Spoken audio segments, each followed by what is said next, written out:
ভাগ্নে গরম হটপটের ফুটন্ত স্যুপ এক মহিলার উপর ঢেলে দেয়।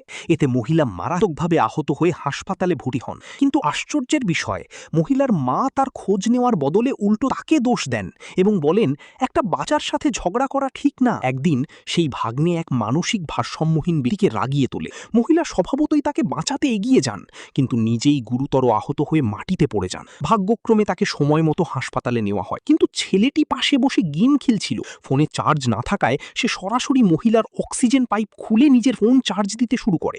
জীবনের শেষ মুহূর্তে মহিলা নিজের সব ত্যাগের জন্য গভীরভাবে অনুতপ্ত হন, কিন্তু ভাগ্য তাকে দ্বিতীয় সুযোগ দেয়। সে আবার সেই হটপট রেস্টুরেন্টে ফিরে যায়, যেখানে সবকিছু শুরু হয়েছিল। এবার সে নিজের ভাগ্য বদলানোর শপথ নেয়। রেস্টুরেন্টে গিয়ে সে দেখে ভাগ্নে আগের মতোই অযথা অনেক খাবার অর্ডার করছে। আগের বার এতে তার $5,000 খরচ হয়েছিল, কিন্তু এবার সে চুপ করে থাকে না। কিছুক্ষণ পর ভাগ্নে আবার ঝামেলা শুরু করে। পিছনে বসা এক সিইওর সাথে ধাক্কা লাগে, ফলে সিইও গরম স্যুপে ঝুলসে যান। সিইও শান্তভাবে ছেলেটিকে বোঝানোর চেষ্টা করেন, কিন্তু ছেলেটির মা উল্টো তাকে অপমান করে বলে আপনি কিছুই হতে পারবেন না। সে গর্ব করে বলে তার স্বামী বড় কোম্পানির সুপারভাইজার, কিন্তু জানে না যে সামনে বসা সিইওই তার স্বামীর বস। পরিস্থিতি আরো খারাপ হয় যখন ছেলেটি একটা অ্যালুমিনিয়ামের ক্যান ছুঁড়ে মারে এবং পরে সিইও $500 মিলিয়ন চুক্তিপত্র হটপটে ফেলে দেয়। সিইও ফিরে এসে সব দেখে খুব রেগে যান এবং ম্যানেজারকে সিসিটিভি চেক করতে বলেন। মহিলার মা ছেলেটিকে নিয়ে পালাতে চাইলেও সিসিটিভিতে সব প্রমাণ বের হয়ে আসে। তখন ক্ষতিপূরণ চাওয়া হয়। মহিলা ইচ্ছে করেই তার ভাইকে ডেকে আনে।